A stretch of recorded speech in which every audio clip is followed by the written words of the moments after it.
नमस्कार दोस्तों, आरंभ स्कूल ऑफ कंपटीशन में आपका स्वागत है। आज हम लोग देख रहे हैं करंट अफेयर्स को।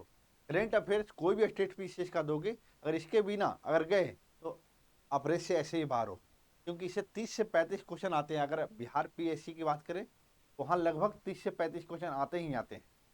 तो अगर एवरेज मान के चलूँ तो 30 क्वेश्चन तो आ रहे हैं। अगर 30 क्वेश्चन आप पीछे रह गए तो समझो आप रेस से बाहर हो।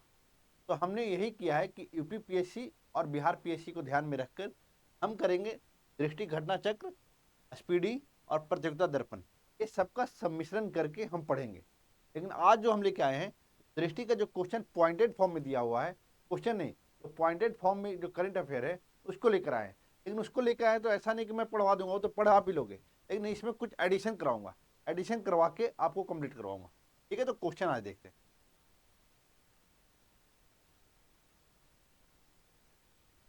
प्रधानमंत्री नरेंद्र मोदी ने नई दिल्ली में, देख लो सारा चीज को देखना है, नई दिल्ली में इन दो महानतम आध्यात्मिक और नैतिक नेताओं का ऐतिहासिक वार्तालाप का शताब्दी समारोह का शुभारंभ किया। नई दिल्ली में शुभारंभ किया। ठीक है, नई दिल्ली में शुभारंभ किया। तो कौन दो नेता थे? एक थे नारायण गुरु और महात्मा गांधी, राष्ट्रपिता नारायण गुरु और महात्मा गांधी। लेकिन ये वार्ता हुई कहाँ थी, किस स्थान पर हुई थी? ये हुई थी शिवगिरी मठ। ये कहाँ है? केरल के तिरुवनंतपुरम में। केरल के तिरुवनंतपुरम में, ध्यान रखना, केरल के तिरुवनंतपुरम में। अब क्या कुछ याद करवा देता हूं मैं, यहां देख लो। अगर केरल की बात आ रही है, और केरल की बात आ रही है तो यहां पर कुछ चीज को याद रखना है। एक तो कोझिकोड को याद रखना है,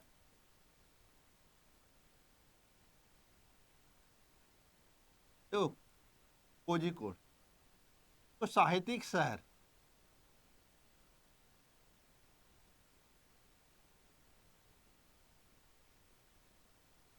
साहित्यिक शहर के रूप में दर्जा दिया था कौन? यूनेस्को ने। यूनेस्को ने, ठीक है। और एक चीज और ध्यान रखना है, आप कोझिकोड जब ये याद है तो एक और ध्यान रखना है। क्या ध्यान रखना है? यहीं पर जब ये याद आ गया तो एक समझ लेना कि साहित्यिक शहर था, लेकिन एक संगीत शहर कौन था? एक संगीत शहर भी था, संगीत शहर घोषित किया था यूनेस्को द्वारा। वो कौन था? वो ग्वालियर था। ये याद रख लेना, ये चीज। अब एक चीज और, केरल के तिरुवनंतपुरम में, जो तिरुवनंतपुरम आप पढ़ रहे हैं, यही इसकी राजधानी, राजधानी में, केरल की राजधानी तिरुवनंतपुरम में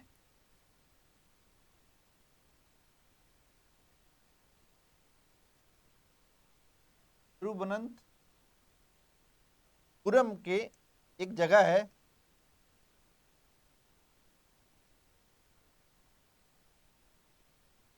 विजिंजम। यहीं पर क्या बनाया गया? यहां पर इंडिया का फर्स्ट ट्रांस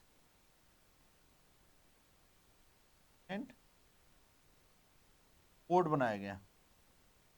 ये पोर्ट बनाया कौन? ये पोर्ट बनाया कौन? अडानी ग्रुप द्वारा।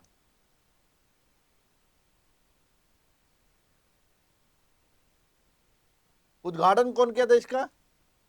तो उद्घाटन कौन किया? मोदी जी ने। इतना चीज आपको ध्यान में रहना चाहिए। अब हम पीछे देखते हैं, क्वेश्चन अगला क्या है। किस राज्य ने आयुष्मान भारत डिजिटल मिशन के क्रियान्वयन में देश में प्रथम स्थान प्राप्त किया? अब देखो, ये कौन किया है? बिहार किया है। ठीक है, ये तो पता लग गया है। लेकिन क्या कहने का मतलब है? देखो, राज्य में आयुष्मान भारत डिजिटल मिशन, आयुष्मान भारत तो एक योजना है। इसमें 5 लाख का क्या दिया जाता है? इंश्योरेंस दिया जाता है कि आप कोई भी हॉस्पिटल में जाके एक परिवार को 5 लाख का इंश्योरेंस दे दिया गया कि आपको कोई बीमारी होता है तो प्राइवेट सरकारी जहां जाना है वहां जाके इलाज करवाइए। ठीक है, लेकिन यहां पर बोल रहा है कि आयुष्मान भारत डिजिटल मिशन में कौन सा देश में प्रथम स्थान रखता है राज्य?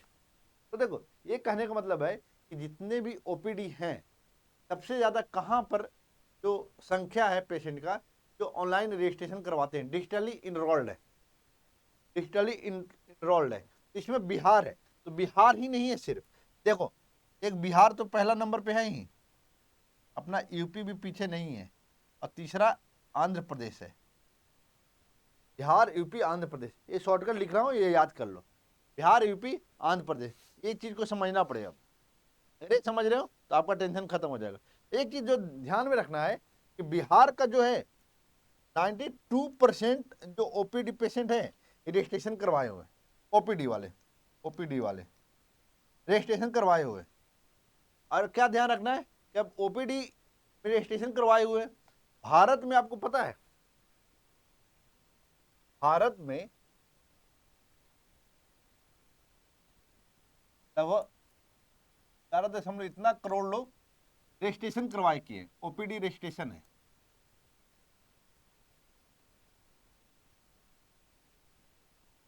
ओपीडी रजिस्ट्रेशन है 11.38 करोड़ का, ओपीडी रजिस्ट्रेशन करवाए हुए हैं। लेकिन बिहार इसमें अकेला क्या है, देखो 2.94 करोड़ जो है सिर्फ अकेला बिहार का रजिस्ट्रेशन है, अकेला बिहार का है। अब यहां पर मैं जो समझाना चाह रहा हूं समझो। अब मैंने बोला कि बिहार का कितना है 2.94 करोड़, ये रजिस्ट्रेशन है बिहार वालों का। अगर बिहार का इतना है तो अब ये भी जान लो कि यूपी में कितना है, यूपी में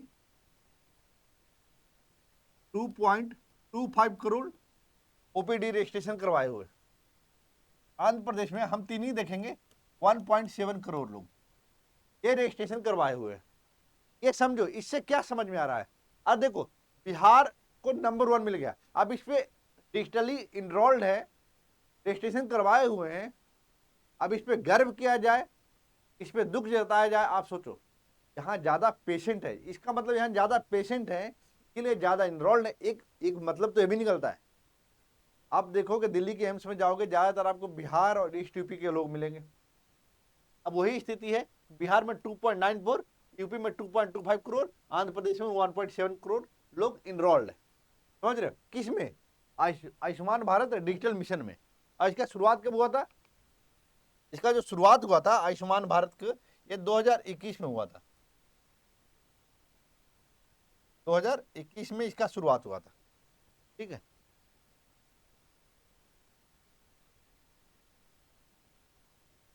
2021 में इसकी शुरुआत हुई थी। तो हमने क्या बोला 2.94, 2.25 करोड़, 1.7 करोड़ सब, ठीक है। अब है भारत का पहला अंडर वाटर म्यूजियम और कृत्रिम कोरल रीफ किस राज्य में स्थापित हुआ था, यह महाराष्ट्र में स्थापित हुआ था। अब देख लेते हैं, अब यहां देख लेते हैं महाराष्ट्र में स्थापित किया।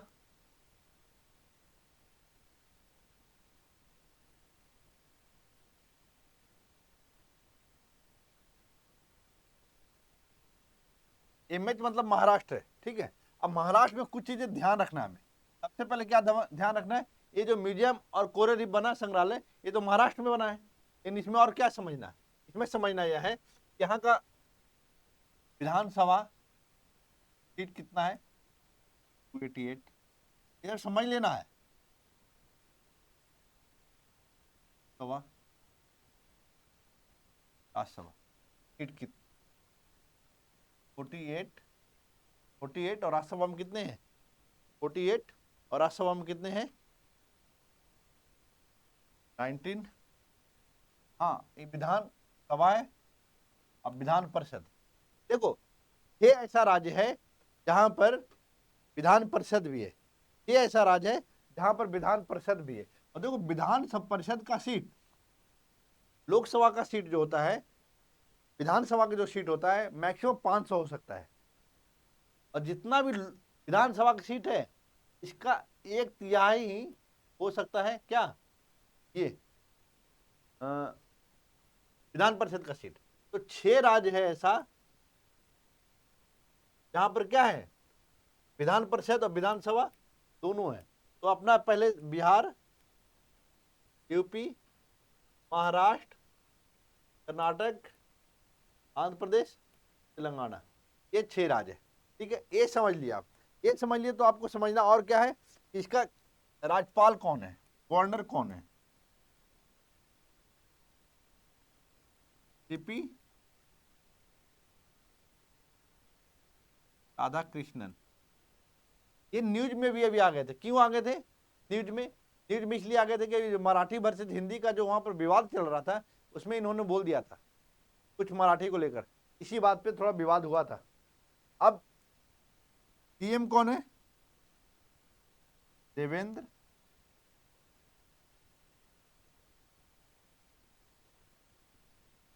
फडणवीस।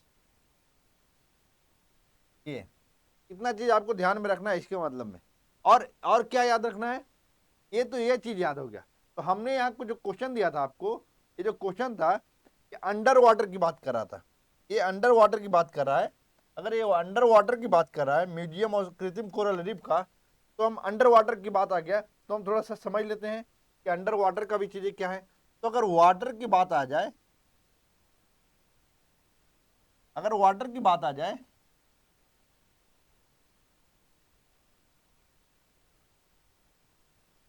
तो देखो, अंडर वाटर मतलब मेट्रो कहाँ है? कलकत्ता। ऑन वाटर मतलब वाटर मेट्रो, वाटर मेट्रो कहाँ? कलकत्ता। केरल, केरल, केरला। अब एक जो क्वेश्चन आएगा, फ्लोटिंग एटीएम किस कहाँ है? एटीएम कहाँ है? तो डल लेक में है। कहाँ? डल लेक एंड के में। ठीक है, इतनी सारी चीजें आपको ध्यान में रहना चाहिए, और इतनी सारी चीज ध्यान में है तो आपको कोई दिक्कत नहीं होने वाली है। हमने ये सारी चीजों को करवा दिया। ठीक है, और ध्यान ध्यान रखो, ये जो केरला का है ये कोची मेट्रो है।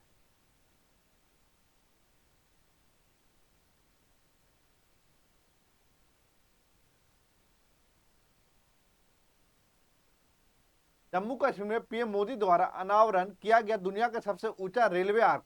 देखो, एक तो पूछ देता है सबसे ऊंचा पुल, ये पुल की बात नहीं कर रहा, सबसे ऊंचा क्या है?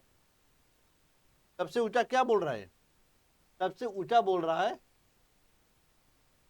रेलवे आर्क बोल रहा है। आर्क ब्रिज कौन सा है? दुनिया का सबसे ऊंचा रेलवे आर्क ब्रिज है चिनाब ब्रिज। अब यहां पर समझना है, अब इसका कॉन्सेप्ट समझिए, इसमें क्या हुआ है। हम एक एक करके सारे समझते हैं। हम बात कर रहे हैं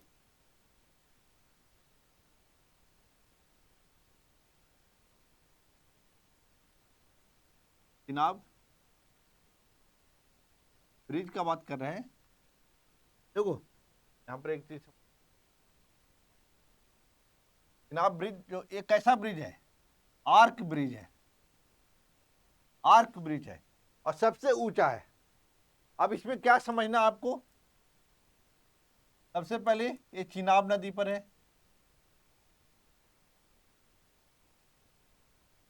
कहाँ है? रायसी जिला है J&K का। और क्या समझना है? इसको जो सबसे पहली बार है तो 2002 में इसकी बात चली थी। ठीक है, फिर इसका 2010 काम फिर नहीं चला, और 2017 में इसका क्या हुआ? उद्घाटन हुआ। अप्रूवल 2002 में मिला था, लेकिन उद्घाटन लिखा 2017 में हुआ, अब कंप्लीट अब जाके हुआ। ठीक है, ये चीज अगर आपको समझ में आ रहा है तो अब क्या समझना है इसमें? इसमें समझना है ये जो ब्रिज है, ये जो ब्रिज दिख रहा है आपको 359 मीटर ऊंचा है। और ये जो एफिल टावर है, एफिल टावर, एफिल टावर कहाँ है? पेरिस का।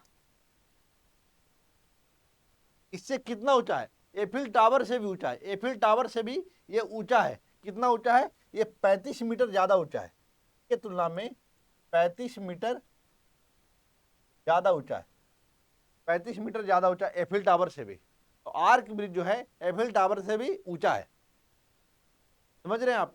लेकिन अब इसमें क्या समझना है, इसमें देखिए, ये जो आर्क ब्रिज बना है, ये जो आर्क ब्रिज बना है, ये टोटल इसका लंबाई है 1315 मीटर। ये खर्चा कितना आया है? ये खर्चा जो आया है 1486 करोड़ हो गया है। 1486 करोड़, तो 1486 करोड़। इतना आपको अगर समझ में आ गया तो आपको ये समझना पड़ेगा कि ये कहाँ जुड़ेगा। ये कटरा और बनिहाल के बीच के जो ये जो जगह आता है, कटरा और बनिहाल के बीच में आता है ये ब्रिज, ये ध्यान रखिएगा। तो हमने चिनाब ब्रिज के बारे में बात किया। चिनाब ब्रिज चिनाब नदी पर है, रहीसी जिला JNK। 2002 में इसको अप्रूवल मिला था, लेकिन 2017 में इसका उद्घाटन हुआ और अब जाके कंप्लीट हुआ है। ठीक है, और इसमें पेरिस का एफिल टावर है, उससे भी ये ऊंचा है। टोटल इसका लेंथ क्या है ब्रिज का, 1315 मीटर। ठीक है, अब क्वेश्चन देखते हैं अगला। इससे रिलेटेड सारा इंफॉर्मेशन आपको मिल गया। कौन सा रेल लिंक राष्ट्र को समर्पित किया गया। देखिए ये जो रेल लिंक है टोटल यही है, ये उधमपुर श्रीनगर बारामूला लिंक। लेकिन ये जो पुल जो है ये जो आर्क है ये कटरा और बनिहाल के बीच है, और ये कटरा और बनिहाल किसके बीच में आता है, यही उधमपुर श्रीनगर बारामूला रेल लिंक, इसी के अंडर में आता है। पीएम मोदी द्वारा कौन सी दो वंदे भारत ट्रेनों को झंडी दिखाकर रवाना किया गया। देखिए कटरा से श्रीनगर और श्रीनगर से कटरा, यही है। ये इजी क्वेश्चन था। प्रधानमंत्री नरेंद्र मोदी भारत के किस पहले केबल स्टे रेल ब्रिज का उद्घाटन किया। देखिए पहला है भारत का, इसीलिए इंपॉर्टेंट हो जाता है। और केबल स्टे रेल ब्रिज ये अंजी नदी पर है। और अंजी नदी किसकी सहायक नदी है, अंजी नदी ट्रिब्यूटरी चिनाब नदी की, ये ध्यान रखना आपको। और ये है कहाँ, जम्मू कश्मीर में। हाल ही में भारत के किन दो वेटलैंड को रामसर साइट की सूची में शामिल किया गया। ये खिचन फलोदी और मेनार आदि भूमि। मैंने इस पर शॉर्ट्स भी बनाए हैं, आप देख लेंगे तो इसका सारा डिटेल आपको मिल जाएगा। अब खिचन फलोदी और मेनार ये दोनों का दोनों कहाँ है, राजस्थान में। अब इसके बारे में थोड़ा बहुत अगर जानना है तो जान लेते हैं। अब देखिए अब क्या है ये राजस्थान। अब इसको सबसे पहले रामसर साइट की बात करें।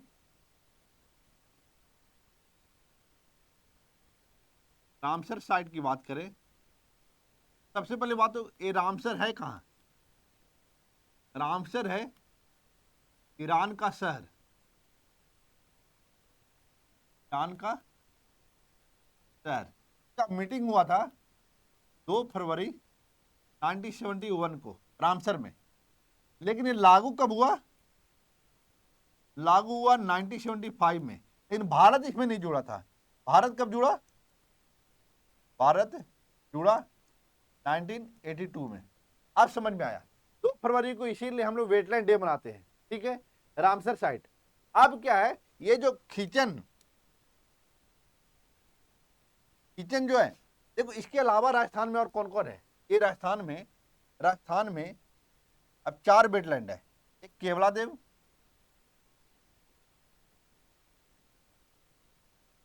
घाना पक्षी अभ्यारण्य।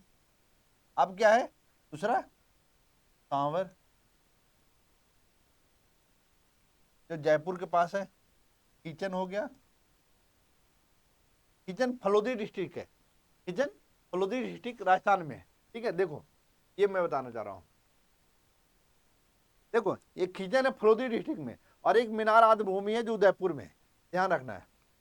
ये 4 हो गया हमारा।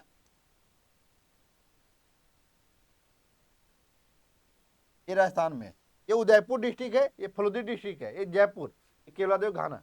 बस इतना आपको ध्यान में रखना है, ये राजस्थान का है।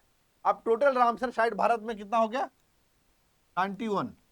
इसमें सबसे ज्यादा कहाँ है, तमिलनाडु में, फिर उसके बाद यूपी में। ये याद रखना है आपको ध्यान में। और ये अगर बिहार की बात करेंगे तो बिहार में कितना है, बिहार में कितना है, नागी नक्टी वाल्मीकि।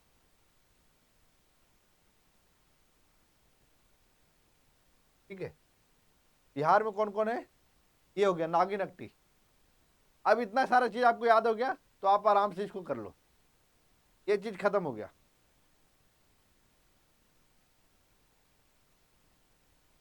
प्रधानमंत्री नरेंद्र मोदी के आमंत्रण पर किस देश के राष्ट्रपति सैंटियागो पेना पालासियोस ने भारत की यात्रा की थी, पराग्वे। अब देखो पराग्वे की राजधानी क्या है, पराग्वे की राजधानी है असनसियन। पीपीएससी में एक बार इसका राजधानी पूछ दिया था, प्लीज ध्यान रखिएगा। ये एक समय में जो था स्पेन का कॉलोनी था, स्पेन का निवेश था, कॉलोनी था स्पेन का एक समय में, ये ध्यान रखिएगा। और ये है क्या पराग्वे, ये साउथ अमेरिका में है, साउथ अमेरिका का जो कॉन्टिनेंट है वही है पराग्वे। भारत को किस संगठन के लिए 2026-28 के कार्यकाल के लिए चुना गया? तो संयुक्त राष्ट्र आर्थिक सामाजिक परिषद के लिए चुना गया था। अब एक समझिए इसको, ये है यूएन, यूएन का 6 अंग होता है, यूएन का 6 अंग होता है, 6 अंग होता है, उसमें से एक अंग है। और यूएन का 1945 में इसका गठन हुआ था, उसी समय इसका भी गठन हुआ था। अब भारत को मिल गया 2026 से 28 तक के, इसका भारत को इस संगठन के लिए क्या गया, कार्यकाल के लिए चुना गया। तो शौक यूएन का एक अंग है, इस तरह से आपको समझना पड़ेगा। और समझ गए तो बस। और इसका हेडक्वार्टर कहाँ है? इसका हेडक्वार्टर न्यूयॉर्क में है, न्यूयॉर्क में इकोसॉक का। अब देखिए आईआईसीए, आईआईसीए का पहला क्षेत्रीय परिसर कहाँ स्थापित किया गया? आईआईसीए है क्या? ये है इंडियन इंस्टीट्यूट ऑफ, ये है Indian of corporate affair.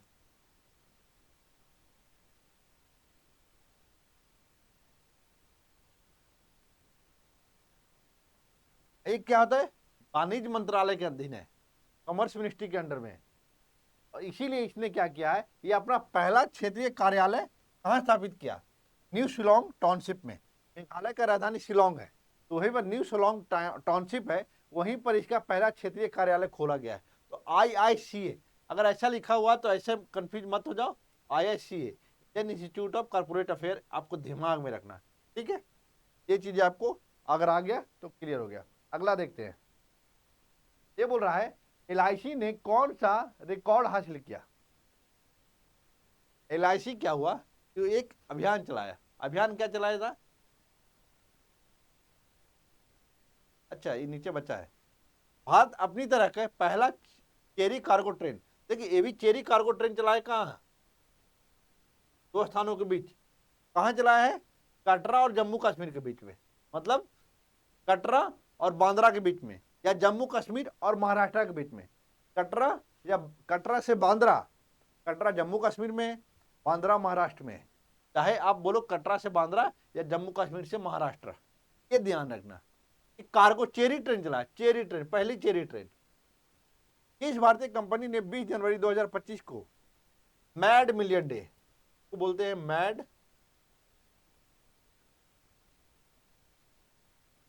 Million day,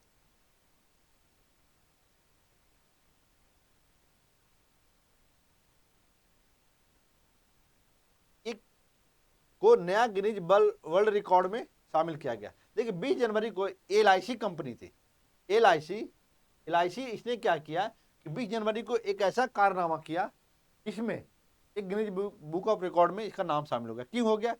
इस जो मैड मिलियन डे क्यों कहा गया? क्योंकि एक दिन में ही एलआईसी ने 5,88,107 पॉलिसियों को किया था, एक दिन में ही। इसीलिए तो मैड मिलियन डे बोलते हैं, और इतना सारा एक दिन में पॉलिसी किया गया था, इसलिए गिनीज बुक ऑफ रिकॉर्ड में नाम आया था। तो एक मैड मिलियन डे ध्यान रखना है, किसका है वर्ड? तो एलआईसी का है। एक गिनीज बुक ऑफ रिकॉर्ड में चाहे मैड मिलियन डे क्या था, एक ही दिन में जारी की गई बीमा पॉलिसियों की सर्वाधिक संख्या है, ठीक है। अब है संशोधित शक्ति नीति कार्यान्वयन को कौन सी कंपनियां संभालेंगी? अब देखिए ये क्या है, ये समझो पहले। इस चीज को समझने के लिए समझना पड़ेगा ये क्या है। कि हम इसको अगर शक्ति बोल रहा है, ये शक्ति अगर बोल रहा है,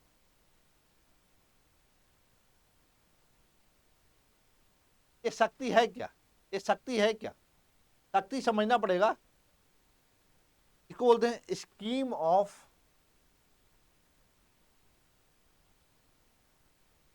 हार्नेस। देखो scheme of harness and allocate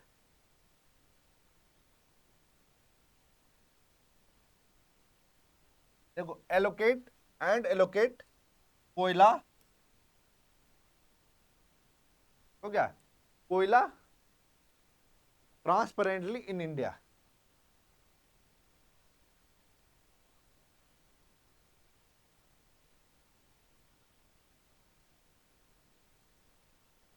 ये है शक्ति। अब ये क्वेश्चन देखोगे तो देखो समझ में आएगा।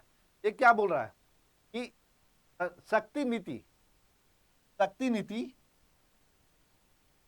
ये शक्ति नीति जो कार्यान्वयन है कौन सी कंपनियां संभालेगी। देखो कोल इंडिया और सिंगरेनी। अगर सिंगरेनी याद होगा आपने, अगर आरओ का पेपर दिया होगा तो एक क्वेश्चन मिलाने के लिए दिया था भाई, बहुत सारे लोग क्वेश्चन गलत करके आए, ये सिंगरेनी कहाँ है, तेलंगाना में।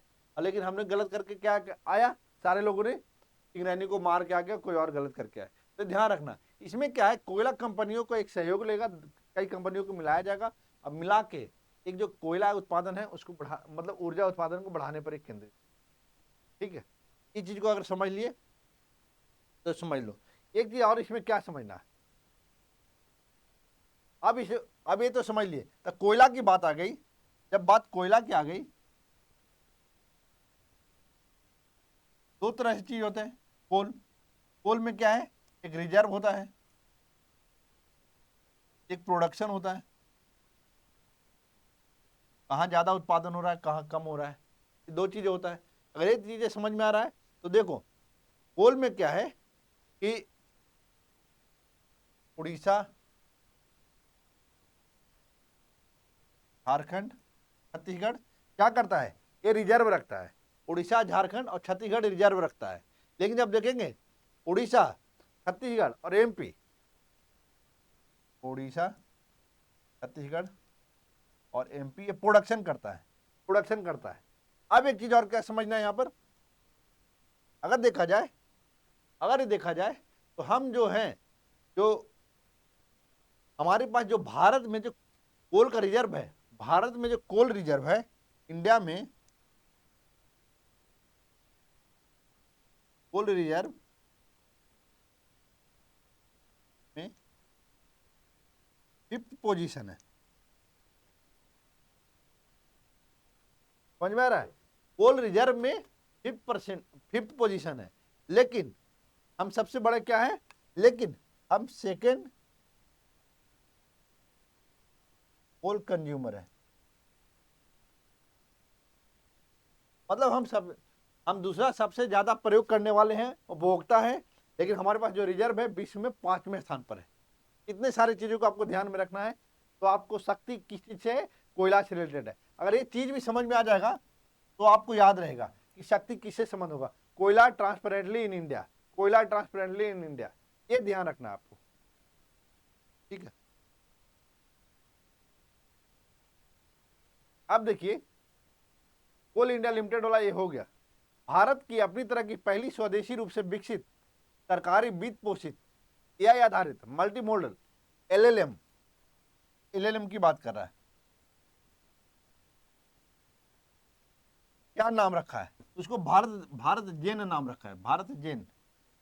ठीक है, ध्यान रखिएगा। प्रधानमंत्री ने देवी अहिल्याबाई महिला सशक्तिकरण महासम्मेलन को कहां संबोधित किया था, ये भोपाल में किया था।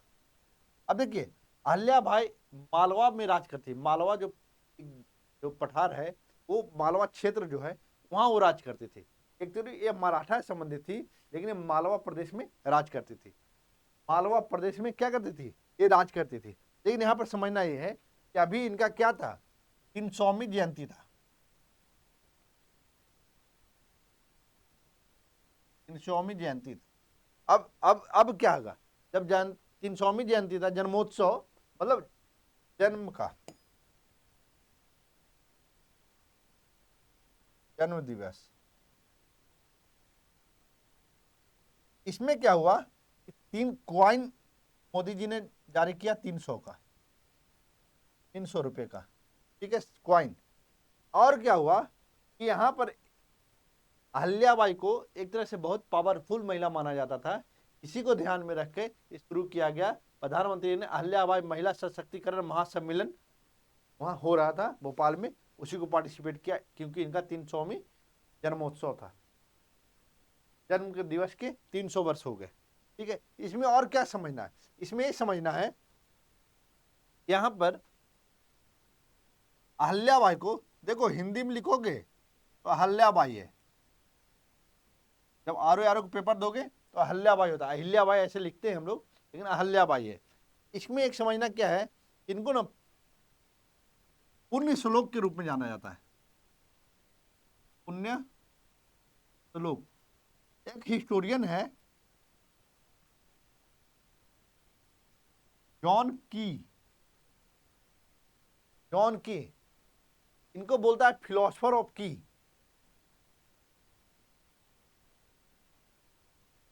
Philosopher of queue. अहल्याबाई क्यों फेमस है, ये क्या करती थी, टेम्पल और धर्मशाला जो होता है ना, धर्मशाला ज्यादा बनाती थी। अब आपको पता होगा, टेम्पल की बात आ गई तो काशी विश्वनाथ मंदिर आपको पता है बनारस में है,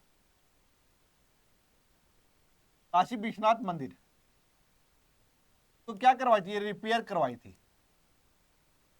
विष्णुपद मंदिर पता होगा आपको, गया में है, इसका निर्माण करवाई थी, निर्माण करवाई थी विष्णुपद मंदिर का। तो ये सारी चीजें आपको समझ में आ रहा होगा कि क्या चीजें हैं।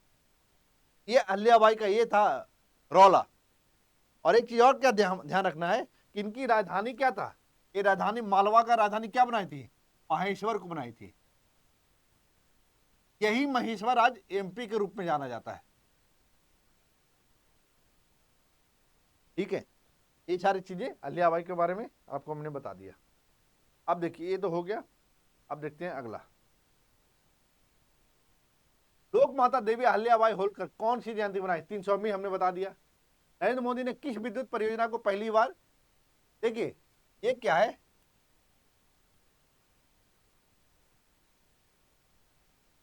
330 इंटू 2 है, 2 है। ठीक है, घाटापुर ताप विद्युत परियोजना कानपुर नगर में। अब कानपुर नगर में आ गया तो हमारे पास उत्तर प्रदेश आ गया, उत्तर प्रदेश आ गया तो थोड़ा सा उत्तर प्रदेश के बारे में जान लेते हैं। उत्तर प्रदेश अपना तो प्रिय है, यूपी, राज्यपाल कौन है,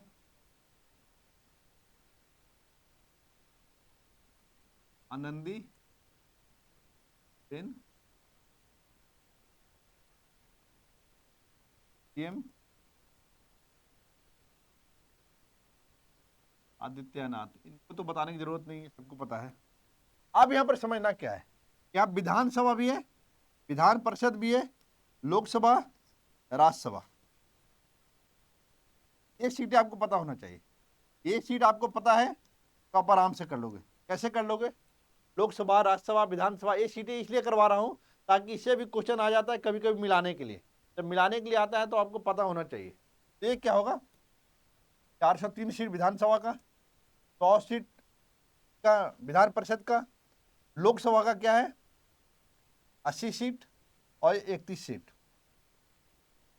ठीक है, ये ध्यान रखना चाहिए, ये अगर आपको पता है तो आपका काम हो जाएगा। अब इसका ध्यान रखना है एक चीज और, क्या क्या ध्यान रखना है में, ये तो सीएम है लेकिन डिप्टी सीएम भी है। केशव प्रसाद मौर्य,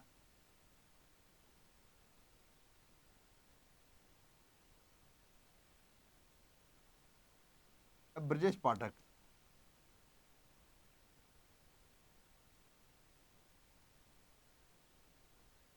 ब्रजेश पाठक।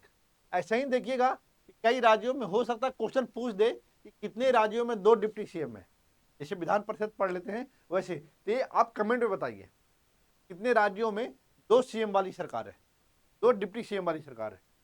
ये क्लियर अगर हो जाता है, ध्यान रखिएगा यूपी पढ़ रहे हैं तो आपको कई सारी चीजें ध्यान रखना पड़ेगा कि कुंभ कब हुआ था,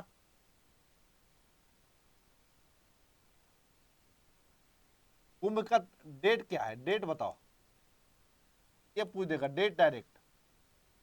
दूसरा चीज कि आपको पता होना चाहिए कि सबसे ज्यादा जनसंख्या वाला राज्य है, सबसे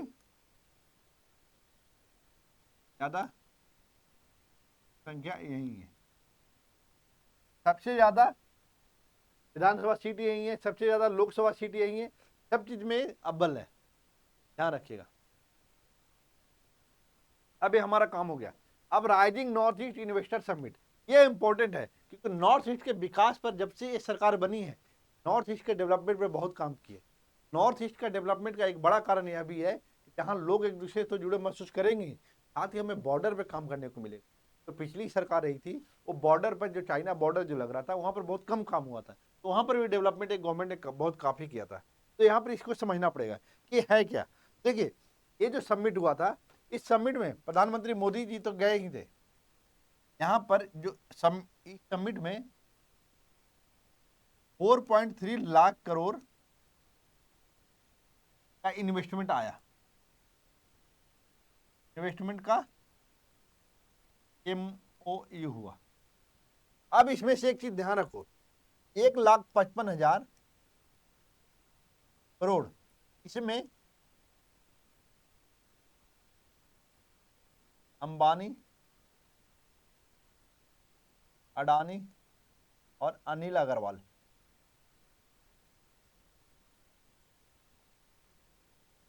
अनिल अग्रवाल ने, इन्होंने बोला कि हम क्या करेंगे, हम इसमें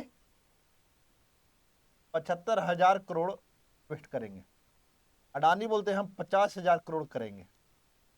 अनिल अग्रवाल बोले हम 30,000 करोड़ करेंगे। अगर इतना इन्वेस्टमेंट होगा, टोटल 4.3 लाख करोड़ का इन्वेस्टमेंट MOU हुआ, उसमें से 1,55,000 तो ये टॉप 3 उन लोग इंडियन नहीं बोला, 1,55,000 करोड़ का। तो समझो ये कितना इंपॉर्टेंट है। ये पूछ दिया कि सबसे ज्यादा इन्वेस्टमेंट क्या, कितना इन्वेस्टमेंट आ रहा है, क्या अंबानी अडानी कितना कर रहा है, तो एक आइडिया आपको लग जाता है। जब ये कहानी हम डायरेक्ट अगर बोल देते कि बस नरेंद्र मोदी ने किया है, तो हो सकता है आप भूल जाते, लेकिन यहाँ पर सारा डिटेल बताने से कहानी आपके पास रहेगा। जब कहानी रहेगा तो आप क्या करोगे, आसानी से चीजों को कर जाओगे। वीडियो लंबा होगा क्योंकि डिटेल करवा रहा हूँ, और क्वेश्चन एक नहीं है, कई सारा है।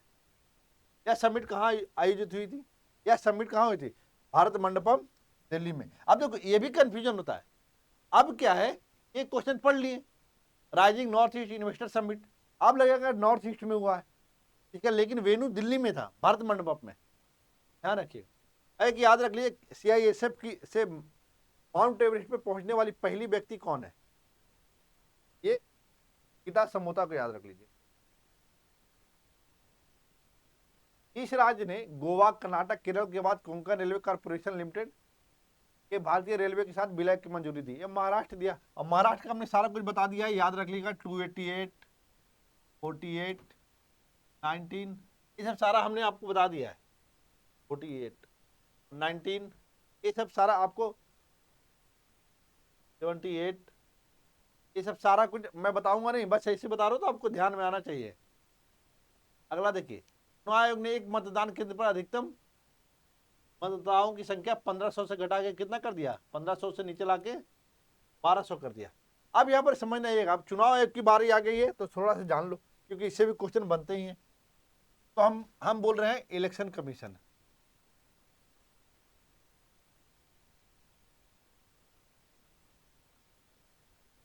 इलेक्शन कमीशन के बारे में जान लो पहले। एक क्या है, एक संवैधानिक बॉडी है। देखो,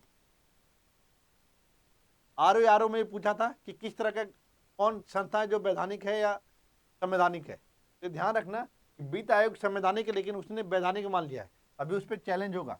संवैधानिक संस्था है मतलब पूरी तरह से ऑटोनोमस है, ऑटोनोमस भी है, संवैधानिक है, ऑटोनोमस है सरकार से। दूसरी चीज कि आर्टिकल, पहले ये देखो भाग किसमें है, एक क्वेश्चन आया हुआ था, एक क्वेश्चन आया हुआ था RO में, ध्यान रखिएगा, 15 में। दूसरा चीज क्या है कि आर्टिकल कौन सा है, 324 से 29 के बीच। अब देखो इलेक्शन कमीशन कितने होते हैं, 1+2, एक चीफ इलेक्शन और 2 अन्य सदस्य होते हैं, ठीक है। एक इलेक्शन कमीशन ऑफ इंडिया और 2 इलेक्शन कमीशन। इसका कार्यकाल क्या होता है, कार्यकाल होता है 6 ईयर या 65 ईयर, जो भी पहले हो जाए, ठीक है,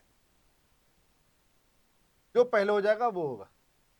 एक चीज और, इसका एक सेलेक्ट कमेटी भी होता है। अभी ये न्यूज में बहुत था क्योंकि एक सेलेक्ट कमेटी बनाने की बात की गई थी। उसमें DY चंद्रचूड़ जब थे वहाँ पर चीफ जस्टिस, तो उन्होंने बोला कि हम इलेक्शन कमीशन ऑफ इंडिया को चुनेंगे, उसमें एक चीफ जस्टिस ऑफ इंडिया होगा, एक LOP होगा और प्रधानमंत्री होंगे। ये तीनों मिलके हम डिसाइड करेंगे कौन होगा इलेक्शन कमीशन ऑफ इंडिया। लेकिन फिर एक संशोधन लाके क्या कर दिया, पहले हमने क्या बोला, chief justice of India PM plus LOP leader of opposition, ये था पहले। इसको क्या कर दिया, काट दिया, इसमें PM बोला, LOP और बोला क्या, कैबिनेट मिनिस्टर होगा।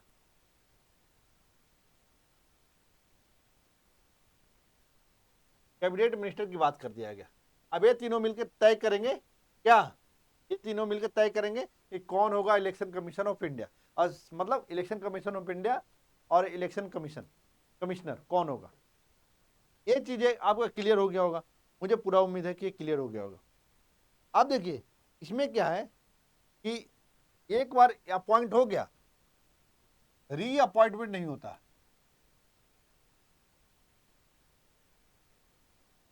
रीअपॉइंटमेंट नहीं होता है।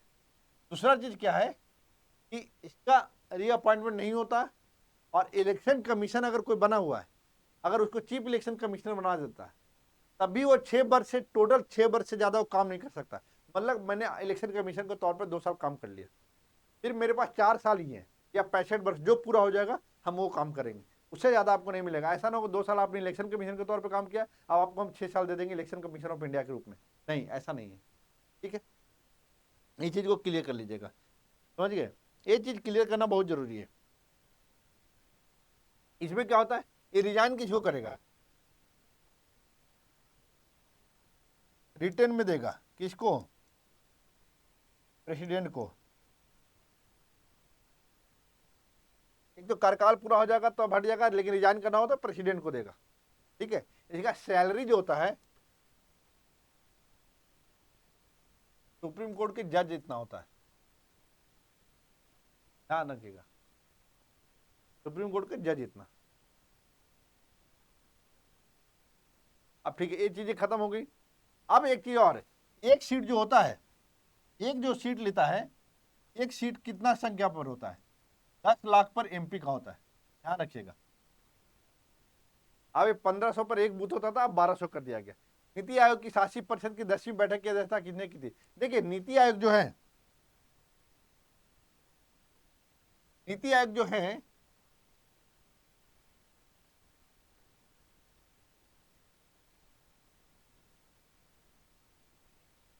लिख देता हूं ताकि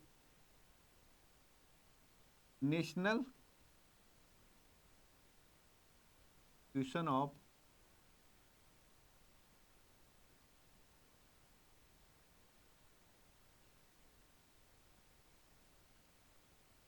ट्रांसफॉर्मिंग इंडिया, इसका तो फुल फॉर्म हो गया। ये बना था कब, 1 जनवरी 2015 को। ये प्लानिंग कमीशन, जो योजना आयोग था उसके स्थान पर। ठीक है, ये चीज समझ में आ गया। इसका जो अभी जो पदेन अध्यक्ष होता है, पदेन अध्यक्ष होता है, अध्यक्ष PM होता है, उपाध्यक्ष कौन है,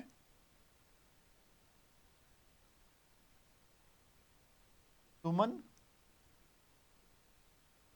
बेरी, ये याद रखना है। इसका एक CEO होता है, तो BVR सुब्रमण्यम। ठीक है, इतना चीजें आपको समझ में आ गया। नीति आयोग, नीति आयोग क्या करता है, केंद्र और राज्यों के बीच में जो संघीय व्यवस्था है उसको मजबूत करने का प्रयास करता है। और इसमें जो है, एक जो होता था प्लानिंग कमीशन जो होता था, ये चलता था top to bottom, top to bottom, ये था प्लानिंग कमीशन। लेकिन एक ऐसे चलता है नीति आयोग, नीति आयोग, नीति आयोग ऐसे चलता है, bottom to top, bottom to top, ऐसे चलता है। सारे इसमें राज्यों के मुख्यमंत्री होंगे, यूटी के राज्यपाल होंगे, प्रशासक होंगे, वो शामिल होते हैं। फिर वित्त जो है सुमन बेरी जी होंगे, CEO होंगे, प्राइम मिनिस्टर होंगे, इनकी मीटिंग होती है, मीटिंग होके फिर इस तरह से काम करता है। तो ये नीति आयोग का इस तरह से काम है। और शासी बैठक कौन किया था? बैठक का अध्यक्ष, जो पदेन अध्यक्ष है वो हमारे प्राइम मिनिस्टर है। उन्होंने एक बड़ा अच्छा बात बोला था कि उन्होंने क्या बोला कि देखो, अगर विकसित भारत की संकल्पना जो 2047 में हम देख रहे हैं, तो अगर हासिल करना है तो पूरे राज्यों को, राज्य और केंद्र को मिलकर काम करना होगा एक टीम इंडिया के रूप में, ऐसे काम करेंगे। और दूसरी ओर उन्होंने क्या बोला, एक तो टीम इंडिया के रूप में काम करने की बात कही, दूसरा बोला कि हर एक राज्य में एक ऐसा गंतव्य बनाओ, ऐसा टूरिज्म प्लेस बनाओ जो इंटरनेशनल लेवल का उसमें व्यवस्था हो, हर राज्य में एक ऐसा हो, ताकि ज़्यादा से ज़्यादा टूरिज्म पर बल मिले और ज़्यादा से ज़्यादा लोग आए। तीसरा है महिला सशक्तिकरण पे इन्होंने बहुत फोकस किया। तो इन सारी चीज़ों पे कुछ शिकायतें थी राज्यों की, जैसे तमिलनाडु, आंध्र प्रदेश, पंजाब, ये सब की शिकायतें थी, वो सुना जाता है, क्योंकि इसीलिए तो नीति आयोग बना है कि कोई भी दिखते हैं तनाव ना हो, हम मिलकर बैठ के बात करेंगे। तो ये सारी चीज़ें आएगा। तो इसमें क्या हुआ था, जब 10वीं शासी बैठक हुआ था, तो उसमें क्या हुआ, एक तो वीमेन पर टूरिज्म और टीम इंडिया मतलब क्रिकेट टीम नहीं, centre state, state state, centre state, और सब मिलके काम करेंगे, टीम इंडिया वाला होगा ऐसे, ठीक है। अब हमने ये काम कर लिया, ये हो गया। अब देखो इसका थीम क्या था, ये थीम विकसित भारत के लिए,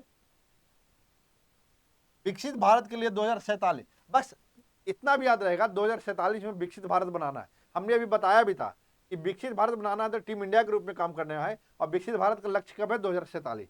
तो विकसित राज्य वो आंसर हो, मतलब इसका ऐसे याद रखना थीम। पूर्ण कार्यात्मक साक्षर, देखो साक्षरता, पूर्ण साक्षरता और एक जो सर्टिफिकेट मिलता है उसके आधार पर साक्षरता, ये तीनों अलग है। साक्षरता ये होता है कि आपको लिखने पढ़ने आता है, संख्या का ज्ञान हो, ठीक है, एक साक्षरता ये हो गया। लेकिन हमको जब पूर्ण साक्षर, कार्यात्मक साक्षर बोल रहा है, पूर्ण कार्यात्मक साक्षर का मतलब होता है कि आपको में ये एक उल्लास योजना आया था। कौन सा योजना आया था? उल्लास, न्यू ILP, NILP। अब देखिए समझिए इस बात को, पहले समझना पड़ेगा आपको इसमें है क्या। अब इसमें क्या हुआ कि उल्लास योजना के तहत ये पूछ दिया कि कार्यात्मक साक्षर घोषित होने वाला पहला भारतीय राज्य मिजोरम में। ये सच बात है, मिजोरम में। लेकिन यहां पर समझना ये बात है कि भैया ये जो चीजें शुरू हुई किस स्कीम के तहत हुई, तो ये पूरी तरह से उल्लास योजना के तहत शुरू हुई। लेकिन ध्यान रखिएगा, मिजोरम के बाद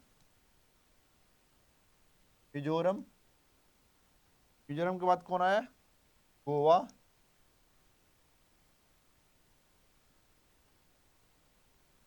त्रिपुरा। ये राज्यों की बात कर रहा है, ये स्टेट की बात कर रहा है।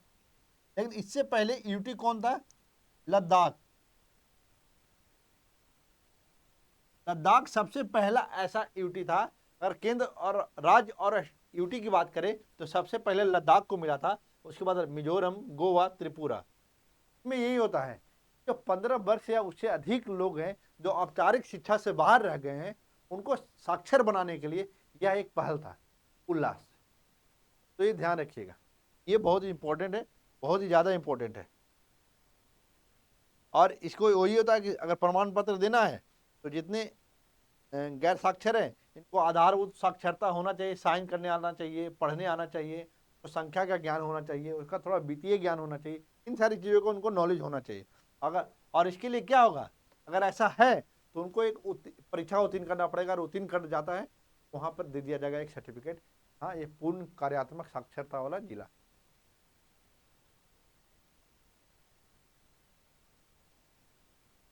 ये हो गया। अब अगला क्वेश्चन है, सार्वजनिक क्षेत्र के किन 3 उद्यमों को मिनी रत्न श्रेणी का दर्जा दिया गया? किन 3 उद्यमों को मिनी रत्न? अब मिनी रत्न श्रेणी जो होता है ना, 1 और 2 दोनों होता है, ठीक है, 1 और 2 दोनों होता है। अब इसमें है ना, मिनी रत्न में 49 है, अब मिनी रत्न 2 में 10 है। ये ध्यान रखिएगा। अब हमें क्या समझना है कि अगर हम अलग पेज ले लें, अलग पेज ले लें, तो यहाँ पर पहले समझ लें महारत्न के बारे में अक्सर हमको सुनने में मिलता है। महारत्न बनने के लिए कुछ क्राइटेरिया होता है। क्राइटेरिया क्या होता है? सबसे पहले इसको नवरत्न का दर्जा मिलना चाहिए, नवरत्न का दर्जा हो, ठीक है। सेबी द्वारा सेबी के नियमों सेबी नियम सेबी के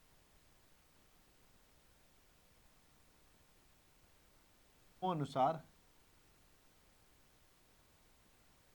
स्टॉक एक्सचेंज में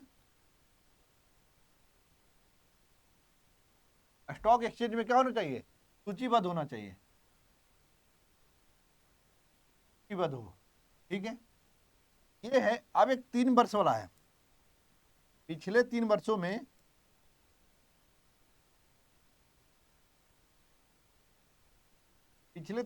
में तो क्या हो, ये पिछले 3 वर्षों में क्या किया जाना चाहिए? इसका पिछले 3 वर्षों में कम से कम 25,000 करोड़ का 25,000 करोड़ का क्या होना चाहिए? टर्नओवर। फिर पिछले 3 वर्षों में शुद्ध या निव्वल संपत्ति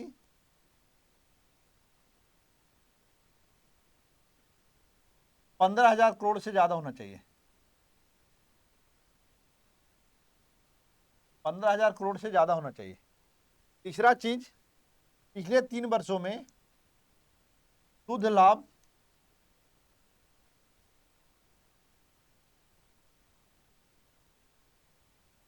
5,000 करोड़ होना चाहिए।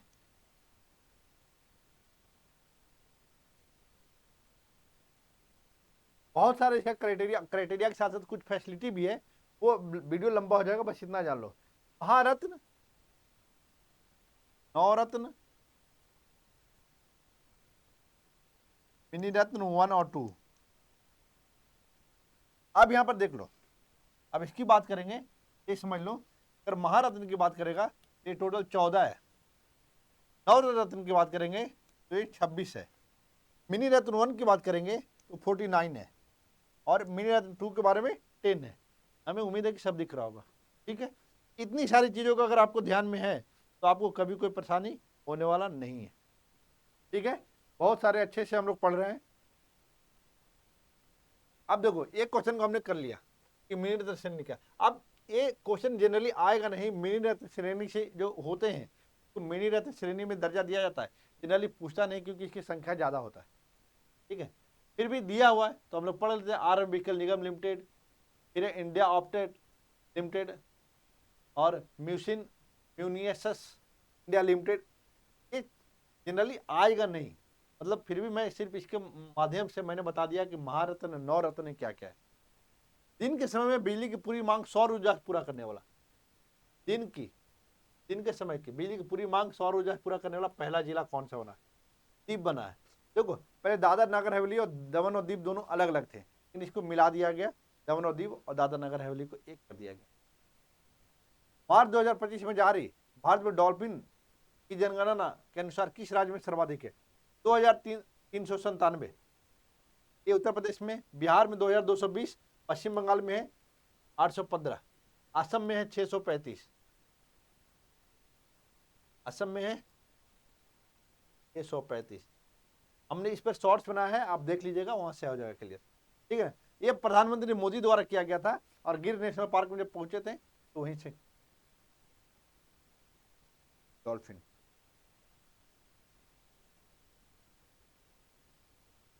राष्ट्रीय टेक्नोलॉजी डे पर भारत में सीमेंट क्षेत्र के लिए पहला सीसीयू टेस्टबेड क्लस्टर लॉन्च किया था। वही टेक्नोलॉजी डे पर था, तो साइंस एंड टेक्नोलॉजी डिपार्टमेंट ने किया। भारत में स्वतंत्र परिसर स्थापित करने वाला पहला अमेरिकी विश्वविद्यालय कौन होगा?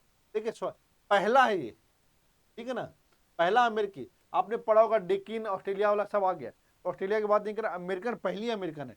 तो इलिनॉइस इंस्टीट्यूट ऑफ टेक्नोलॉजी, ये शिकागो का है, ये ध्यान रख लीजिएगा। अमेरिका का पहला इलिनॉइस इंस्टीट्यूट ऑफ टेक्नोलॉजी, ये शिकागो का है, यूएसए का, ठीक है। सुरक्षा बलों ने छत्तीसगढ़ तेलंगाना सीमा पर कौन सा नक्सल विरोधी अभियान चलाया? ऑपरेशन ब्लैक फॉरेस्ट, इंपॉर्टेंट है, बहुत इंपॉर्टेंट है, इसको याद रखिएगा। कौन सा ऑपरेशन चलाया गया था?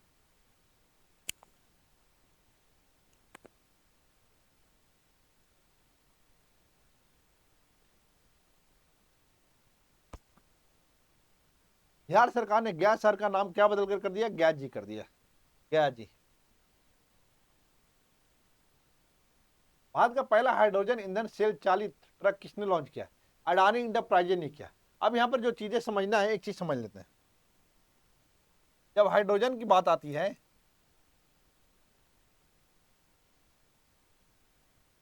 जब हाइड्रोजन की बात आई है तो यहां पर समझ लेते हैं। हाइड्रोजन, ये जो हाइड्रोजन ट्रक है इंडिया में,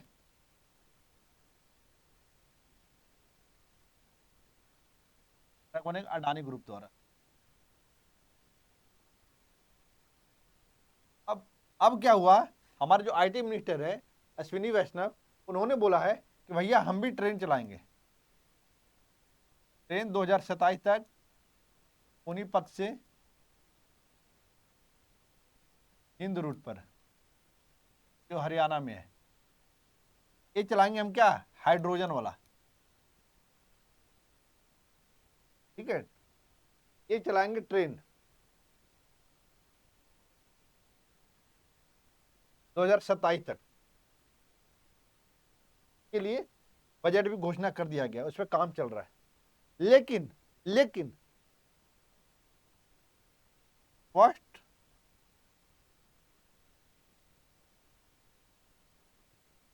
हाइड्रोजन ट्रेन कहां चला? चला है जर्मनी में, ठीक है। दूसरा, फर्स्ट फेरी वाला जो बोट बना है, शिप बना है, फेरी शिप, फेरी शिप, ये क्या है? सैन फ्रांसिस्को बे, सैन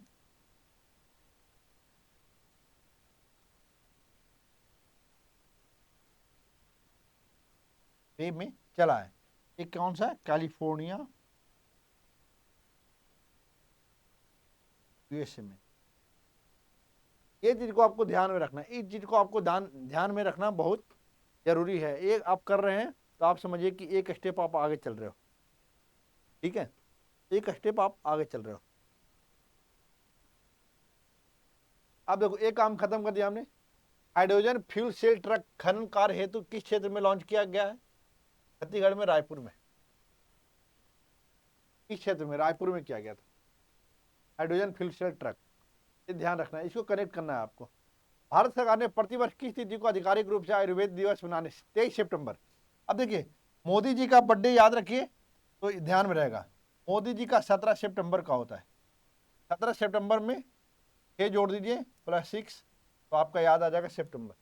तो मोदी जी के बर्थडे से 6 दिन बाद यहाँ पर बनता है आयुर्वेद दिवस। इस शहर को देश का पहला भिक्षावृत्ति मुक्त शहर घोषित किया गया। भाई इंदौर को किया गया। देखिए, इंदौर लगातार स्वच्छ भारत में भी नंबर लगातार 8वीं बार वो टॉप किया है। अब इस तरह से समझो, अब वो वहाँ हर चीज से, गंदगी से, वहाँ हर तरीके से इस तरह की जो लगता है कि उस शहर पे कोई एक काला, मतलब एक कालिक पोत सकता है, उसका इमेज नीचे डाउन कर सकता है, उस सबको दूर करने का प्रयास कर रहा है।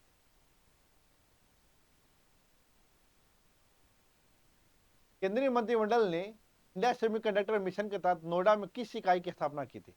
ये छठी इकाई है, ठीक है, ये छठी इकाई। अब समझना ये है, अब यहां पर समझ लो, इसमें कंफ्यूजन ये बहुत होता है। कंफ्यूजन क्या है? हमने सेमीकंडक्टर लिया,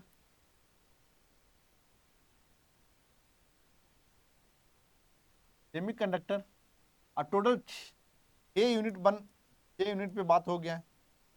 6 यूनिट पे हुआ है गुजरात में।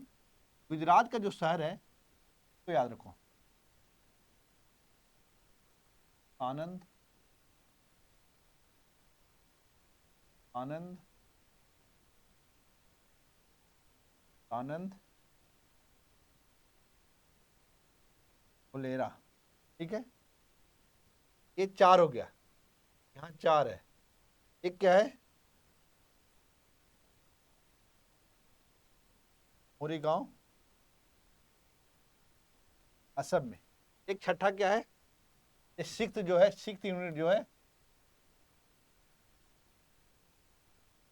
नोएडा है, ये जेवर एयरपोर्ट के पास बनेगा।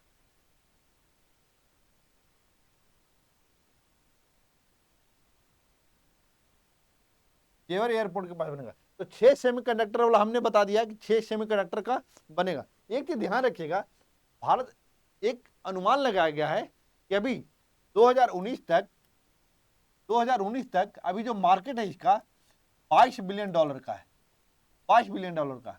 लेकिन 2030 तक सेमीकंडक्टर का मार्केट जो है $110 बिलियन का हो जाएगा। तो कितना बड़ा मार्केट बनेगा, इसीलिए सेमीकंडक्टर मिशन भी भारत सरकार द्वारा शुरू किया गया है। इस चीज को आपको समझ लेना है, ठीक है। आपको एक चीज ध्यान में रखना पड़ेगा कि 2024 में, अकेला 2024 में इंडिया इंपोर्ट करता है क्या, सेमीकंडक्टर,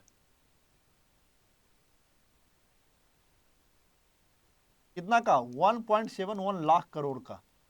सोचो, अगर इंडिया में बनेगा तो ये जो हमारा पैसा एक्सपोर्ट में चला जा रहा है, हमारा करंट अकाउंट डेफिसिट जो होता है वो घटेगा, ठीक है। इस चीज को समझ रहे हो आप। लेकिन इसमें क्या समझना है, देखो एक जो है, अब मैं इसको हटा दे रहा हूं तो थोड़ा सा आपको आइडिया लग जाएगा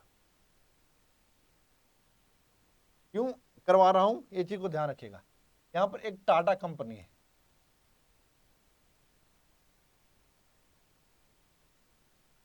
कीन्स कंपनी है। इसमें क्या होगा, टाटा, कीन्स, और एक होगा देखिए जापान, जापान या और Japan, India, Thailand, Japan, India और थाईलैंड, और कौन कंट्री है, जापान, इंडिया,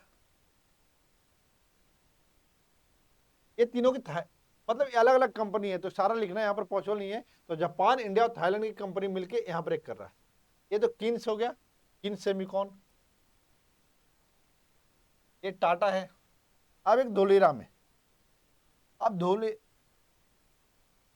हाँ हाँ, हाँ नहीं, देखिए सानंद में क्या है, सानंद में क्या है, ये ध्यान रखिएगा। सानंद में क्या है, सानंद में क्या है कि एक है हमारा टाटा, एक है हमारा जापान, क्या, थाईलैंड, ठीक है। Tata, semicon India, Dholera. धोलेरा में क्या था, कंपनी था, हाँ, माइक्रो यूनिट्स,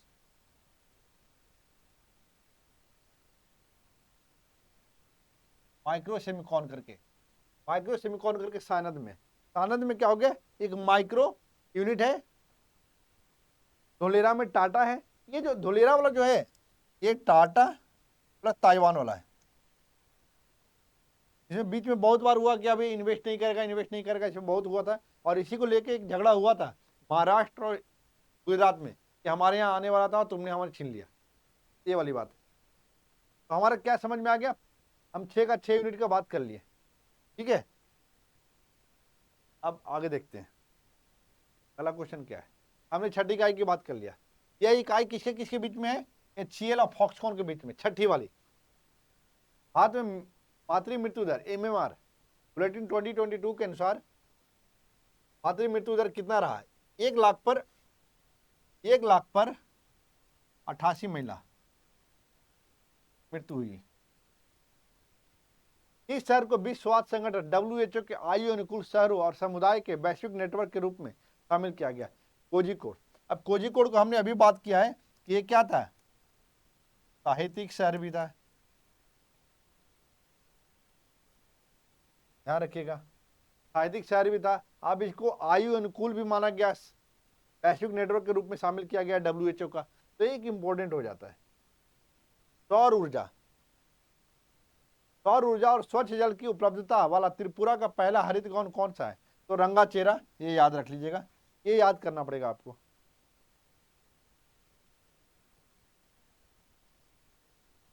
केंद्रीय आयुर्वेदिक विज्ञान अनुसंधान अनुसंधान परिषद ने किन 2 दुर्लभ आयुर्वेदिक पांडुलिपियों को पुनर्जीवित किया?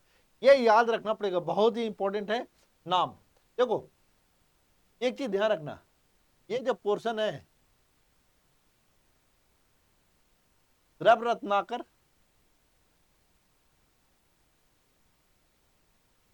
मतलब एक रत्नाकर, एक नामाकर, तो रत्न द्रव रत्नाकर निघंटु, द्रव नामाकर निघंटु, ये दोनों कौन लिखा था? ये मुदगल, मुदगल पंडित, और जो निघंटु जो लिखा था, निघंटु दोनों निघंटु ही है, लेकिन जो रत्नाकर है, रत्न वाला है, वो मुदगल है। रत्न जो है मुदगल है। रत्न कौन है? मुदगल है। रत्न किसको चाहिए? पंडित जी को चाहिए, मुदगल पंडित को चाहिए। लेकिन नामाकार निघंटु कौन है? नामाकार निघंटु वो भीष्म वैद्य को मिला है, भीष्म वैद्य को मिला है, समझ लीजिए, इसलिए याद कर लीजिए इसको। नवीनतम गणना के अनुसार भारत की तट रेखा की लंबाई कितनी है? देखिए 11,098। टोटल देखो सीमा की लंबाई कितना है? 15,200 किलोमीटर। और ओल्ड कोस्टल एरिया कितना था? 1716 किलोमीटर स्क्वायर। ठीक है, 16 किलोमीटर, 16 किलोमीटर स्क्वायर नहीं, इतना था। अब ध्यान लो, अब नया पैमाना आ गया, दूरी वही है, खाली पैमाना चेंज हुआ, तो 11,098.81 किलोमीटर हो गया है। नई गणना में सर्वाधिक तटरेखा वाला राज्य कौन सा है? गुजरात। अगर यूटी में देखेंगे तो अंडमान निकोबार। तो गुजरात का कितना है? 2340, और उसका क्या है अंडमान निकोबार का? 3083। 3083।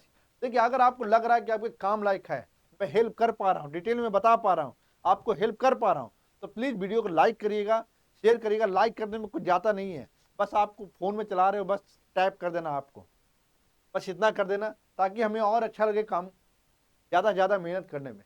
क्योंकि इसको तैयार करने में आपको लगता है कि बहुत कम टाइम लगता है, छापा नहीं जाता है, इसमें पूरा मेहनत किया जाता है। किस राज्य ने भारत का पहला ट्रांसमीडिया मनोरंजन शहर स्थापित किया है? ये आंध्र प्रदेश है। आंध्र प्रदेश की राजधानी अभी अमरावती बना है। अमरावती को आप किन, उसको क्रिएटर लैंड, ये जो नाम ट्रांसमीडिया मनोरंजन शहर जो है, इसको क्रिएटर लैंड नाम दिया गया है। ठीक है, क्रिएटर लैंड। 25-26 के लिए संसदीय प्राक्कलन समिति। अब देखिए प्राक्कलन समिति का सबसे पहले जान लीजिए, इसमें 30 मेंबर होते हैं, और सबके सब लोकसभा से होते हैं, सबसे सब लोकसभा के होंगे। संजय जायसवाल इनके हैं अध्यक्ष। अब सार्वजनिक उपक्रम समिति, कमिटी ऑफ पब्लिक अंडरटेकिंग, इसका अध्यक्ष किनको बनाया गया है? बैजयंत पांडा को। अब इसका जो टोटल मेंबर होते हैं 22 होते हैं। 22 में क्या होता है? लोकसभा से 15 और राज्यसभा से 7। ऐसा ही एक पब्लिक अकाउंट होता है, लोक लेखा, में भी कितना होता है? 22। और इसमें कितना होता है? 15 लोकसभा से और 7 राज्यसभा से। ठीक है, कौन है? केसी वेणुगोपाल।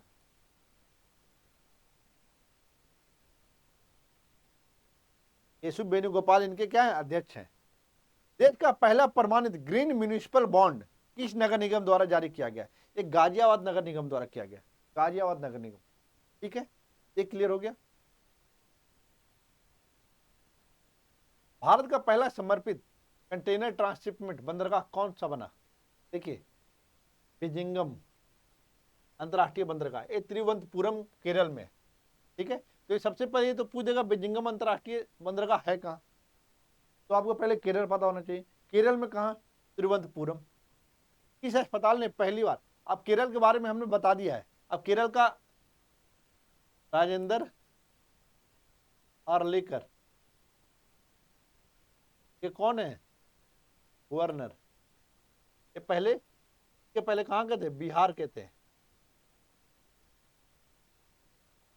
ये पहले बिहार के थे, अब केरल को हो गए। और विजयन कौन है? ये इनके सीएम है। किस अस्पताल में पहली बार 3D माइक्रोस्कोपी का उपयोग करते हुए न्यूनतम चीरफाड़ वाली ग्लूकोमा शल्य चिकित्सा की? तो आर्मी हॉस्पिटल, ये दिल्ली का ही है। भारत का पहला क्वांटम कंप्यूटिंग विलेज कहाँ स्थापित किया गया? अमरावती, आंध्र प्रदेश। अब इसमें क्या है? इसमें क्या है? IBM, L&T और टाटा, तीनों मिलके स्थापित किया है।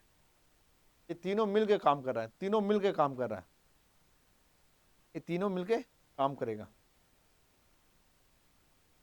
अब देखते हैं, और ये जानते हैं, आपको पता होना चाहिए, ये 50 एकड़ में बना रहे, जो विलेज है 50 एकड़ एरिया में बनाया जा रहा है। अमेरिका के किस नेता ने भारत की यात्रा की? जेडी वेंस ने की थी। इसी के समय आप ध्यान दीजिएगा, 21 से 24 अप्रैल की बात है, और 22 अप्रैल को क्या हुआ था? पहलगांव वाला। तो ऐसे याद रख लीजिएगा, जेडी वेंस इसी समय आए थे। तो जेडी वेंस का पूरा नाम है जेम्स डेविड वेंस। इनकी जो पत्नी है वो आंध्र प्रदेश की है। जेडी वेंस की पत्नी उषा वेंस किस भारतीय राज्य से संबंधित है? आंध्र प्रदेश से। भारतीय दूरसंचार सेवा निष्पादन संकेतक रिपोर्ट जनवरी, ये फैक्ट है कि आप अगर मेंस वगैरह लिखेंगे ना तो उसमें तो बहुत काम आने वाला है। मेंस में बहुत काम आता है जब आप डिजिटल इंडिया पर बात करोगे, कनेक्टिविटी पर बात करोगे, चाहे ई नेम की बात करोगे, तो सारे चीज़ें आ जाएंगे। जो भी हम डिजिटल सर्विसेज का यूज कर रहे हैं तो उसमें ये काम हम करेंगे। तो देखिए, ट्राई द्वारा भारतीय दूरसंचार सेवा निष्पादन संकेतक रिपोर्ट किस संस्था द्वारा जारी किया गया था? तो ये हमारा ट्राई द्वारा किया गया था। ये बोल रहा है कि 2025 के अंत में कुल इंटरनेट उपभोक्ता कितने थे? तो ये लगभग 97 करोड़ थे, लगभग 96.9 थे, 969 मिलियन, मतलब 97 करोड़ के आसपास। ये बोल रहा है दूसरा क्या, ब्रॉडबैंड उपभोक्ता कितना थे? ये तो कुल इंटरनेट वाला हो गया। अब ब्रॉडबैंड वाला कितने थे? तो ये लगभग 94.5 करोड़, ये 94.5 करोड़, ऐसे याद रख लीजिए। 2025 के अंत में भारत में कुल दूरसंचार उपभोक्ता कितने थे? दूरसंचार उपभोक्ता तो 20 करोड़, 120 करोड़, मतलब आप फोन वगैरह यूज करने वाले कितने लोग? 120 करोड़ लोग यूज करते हैं। भारत का पहला मोदी मिंटो म्यूजियम कहाँ स्थापित किया गया? ये मोतिहारी, बिहार। ये यूपी, जो बिहार PSC का दे रहे हैं उनके लिए तो ये भूलना ही नहीं है। पहलगाम आतंकी हमला कहाँ हुआ था? अनंतनाग, जम्मू कश्मीर, अनंतनाग, जम्मू कश्मीर, पहलगाम। ठीक है, तो ये चीज को हमने, क्वेश्चन को हमने किया है। अब थोड़ा और क्वेश्चन है, भारत का पहला इंटीग्रेटेड लीवर एविलेशन सेंटर कहाँ स्थापित किया गया? ये नई दिल्ली में। यहाँ जो मैं बताना चाह रहा हूँ, ये जो मिनिस्ट्री है, इसका मिनिस्ट्री आप सोच के तंग रह जाओगे। होम अफेयर है, होम अफेयर द्वारा, गृह मंत्रालय द्वारा है। ये स्वास्थ्य मंत्रालय ने नहीं शुरू किया है, एक गृह मंत्रालय ने शुरू किया है। इंडिया स्टील का 6वां संस्करण कहाँ आयोजित किया गया? मुंबई, महाराष्ट्र में। कोयला खनन हेतु पेस्ट भरण प्रौद्योगिकी, पेस्ट फिल टेक्नोलॉजी का उपयोग करने वाला भारत का पहला PSU कौन बना? पहला PSU बना साउथ ईस्टर्न कोलफील्ड लिमिटेड। ये हो गया। 23वें विधि आयोग का अध्यक्ष नियुक्त किया गया किसको? दिनेश महेश्वरी को। दिनेश महेश्वरी 23वें। कौन सी 2 भारतीय शास्त्रीय रचनाओं की पांडुलिपियों को यूनेस्को की मेमोरी ऑफ द वर्ल्ड? अब देखिए, इस पे मैंने शॉर्ट्स भी बनाए, नाट्यशास्त्र और श्रीमद् भागवत गीता, ये दोनों को शामिल किया गया था।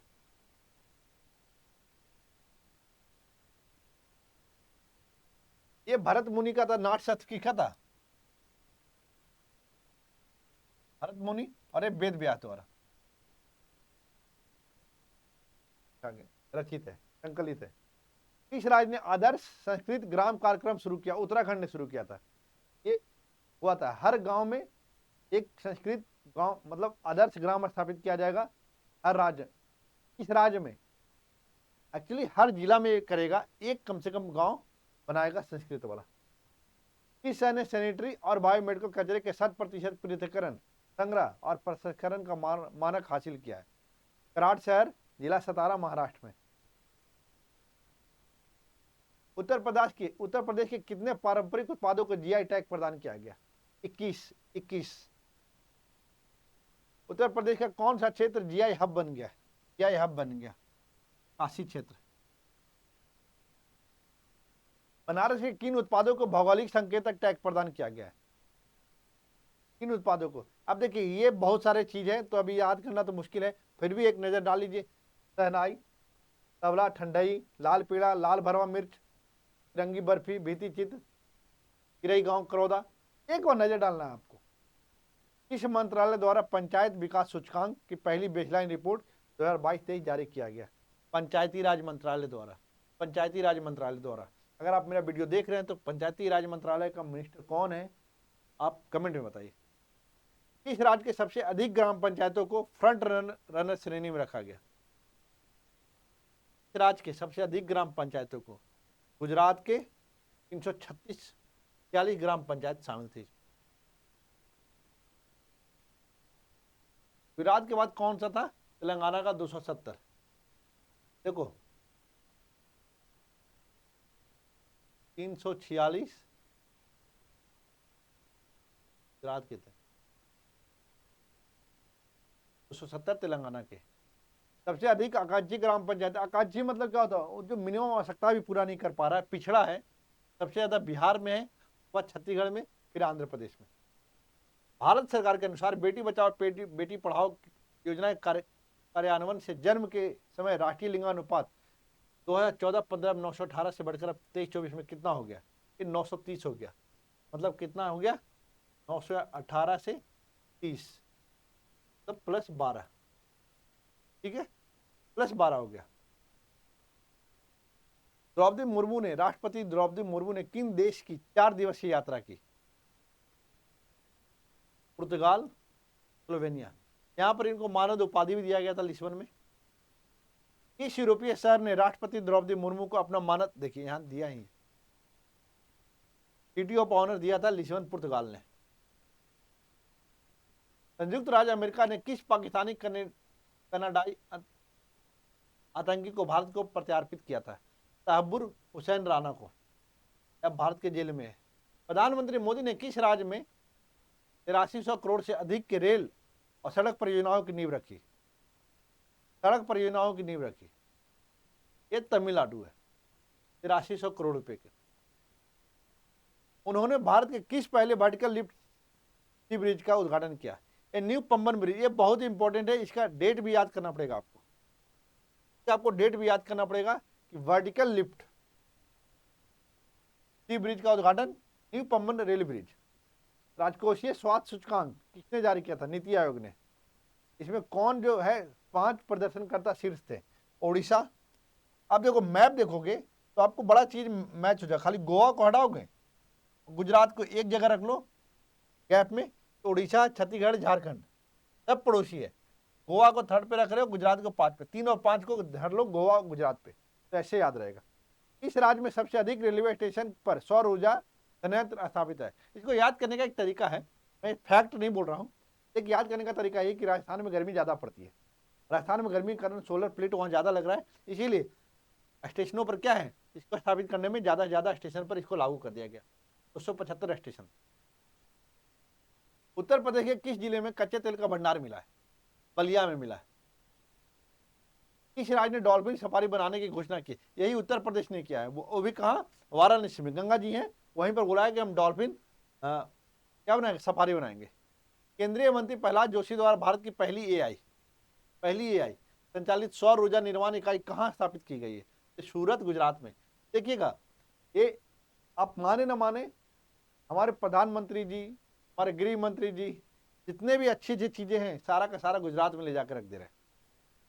अरे अलग अलग राज्य है, वहां भी जाइए, एमपी, यूपी में भरिए, बिहार, यहाँ भी बहुत सारी चीजें, यहाँ भी किया जा सकता है।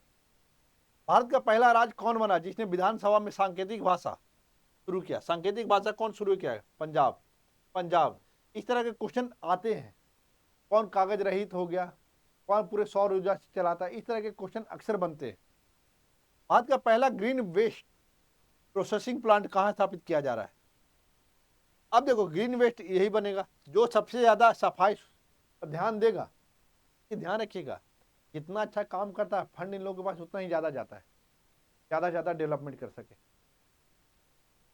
बिचौली हफ्सी इंदौर में। प्रधानमंत्री नरेंद्र मोदी को किस देश का सर्वोच्च नागरिक सम्मान grand commander of the order of the star in the Indian ocean? अब मॉरिशस। अब देखो, इंडियन ओशन एक कीवर्ड है, यही एक अवार्ड है जिसमें इंडियन ओशन लगा हुआ है और मॉरिशस देता है, तो याद रख लेना। भारत के पहले बायो पॉलीमर प्लांट की आधारशिला रखी गई लखीमपुर खीरी में, उत्तर प्रदेश का सबसे बड़ा क्षेत्रफल वाला जिला है। भारत का पहला बायो पॉलीमर प्लांट कौन सी कंपनी स्थापित करेगी? Sugar mills limited, Balrampur sugar mills limited है, बलरामपुर शुगर मिल्स लिमिटेड। मजा आ रहा है ना? मजा आ रहा होगा, मुझे पूरा उम्मीद है, क्योंकि इतना डिटेल में बहुत सारे करंट अफेयर पड़े होंगे, लेकिन इतना डिटेल में आपको नहीं बताएगा। कई सारी चीजें मैंने जुड़वाने का प्रयास किया है। भारत का पहला वर्टिकल बाईफेशियल सोलर प्लांट कहाँ उद्घाटित किया गया है? ये तो दिल्ली की ओखला में जाएंगे, वहीं पर है, ओखला मेट्रो स्टेशन, दिल्ली। स्वावलंबनी कार्यक्रम किस मंत्रालय द्वारा शुरू किया गया? कौशल विकास उद्यमिता मंत्रालय, कौशल विकास उद्यमिता मंत्रालय। अब क्या स्वावलंबन आपको बनाना है तो आपको स्किल्ड करेगा, तो स्किल्ड करने वाली कौन है मंत्रालय? वही उद्यमिता मंत्रालय। स्वावलंबनी कार्यक्रम का उद्देश्य क्या है? पूर्वोत्तर भारत में महिला उद्यमिता को बढ़ावा देना, महिला उद्यमिता को बढ़ावा। स्वावलंबनी है, इसी से समझ में आना चाहिए कि ये फीमेल के लिए होगा। गुजरात सरकार ने राज्य का पहला जैव विविधता धरोहर स्थल है गुजरात का, तो ये कौन सा है? इनलैंड मैंग्रोव गुनरी स्थल कच्छ का है, गुनरी स्थल कच्छ, गुनरी स्थल इनलैंड मैंग्रोव गुनरी स्थल कच्छ गुजरात में। विश्व का पहला महामृत्युंजय यंत्र 52 फीट का कहाँ स्थापित किया गया? कहाँ स्थापित किया गया? तपोवन, प्रयागराज में। आपको याद होगा जब कुंभ मेला लगा तो वहां पर तपोवन आश्रम बनाया गया था। भारत के लोकपाल ने प्रतिवर्ष किस तिथि को लोकपाल दिवस मनाएगा? इसको याद कर लिए। आपने स्टार्टअप दिवस मनाना है, स्टार्टअप डे अगर मनाना है तो 17 जैन है, नहीं 16 जैन ही है। स्टार्टअप डे कब हो? 17 जैन पर देखता हूं स्टार्टअप डे कब है, इसको याद करवा लेने में फायदा होगा। स्टार्टअप डे कब मनाते हैं?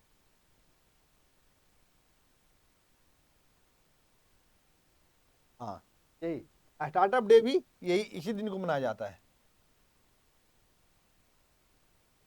स्टार्टअप डे भी 16 जनवरी को ही मनाया जाता है। तो जिस दिन स्टार्टअप करेंगे वो इस दिन लोकपाल की नजर रहेगी आप पे। 18वां प्रवासी भारतीय दिवस सम्मेलन कहाँ आयोजित किया गया था? 18वां बोल रहा है, ये भुवनेश्वर उड़ीसा में किया गया था। 18वां, अभी पहली बार उड़ीसा में हुआ है। इस सम्मेलन के मुख्य अतिथि कौन थे? तो कार्ला कंगालू, अभी कार्ला कंगालू ये त्रिनिदाद टोबैगो के राष्ट्रपति हैं। और अब कौन है ध्यान रखिएगा, कार्ला कंगालू आए थे मुख्य अतिथि के तौर पर हमारे प्रवासी भारतीय दिवस में, जो कहाँ हुआ था? भुवनेश्वर में हुआ था। इस चीज को ध्यान रखिए। किस चिड़ियाघर में भारत का पहला वन्यजीव जैव बैंक स्थापित किया गया है? देखिए, सबसे पहली बात तो कि ये नाम ही जाने, Padmaja Naidu Himalayan zoological park जब बोलता है तो लोग पता नहीं साउथ में चले जाते हैं नायडू देख के, ये भैया दार्जिलिंग में है, वेस्ट बंगाल में। तो यहीं पर वन्यजीव जैव बैंक स्थापित किया गया है। केंद्रीय मंत्रिमंडल द्वारा किस नए रेलवे जोन को पूर्वव्यापी मंजूरी दी? साउथ कोस्ट रेलवे को। ये कोई खास इंपोर्टेंट नहीं है। 73वें गणतंत्र दिवस समारोह के मुख्य अतिथि कौन थे? प्रबावो सुबियांतो इंडोनेशिया के हैं राष्ट्रपति। District level climate risk assessment for India report जारी कहां जारी किया गया था? आईआईटी दिल्ली। डिस्ट्रिक्ट लेवल का है।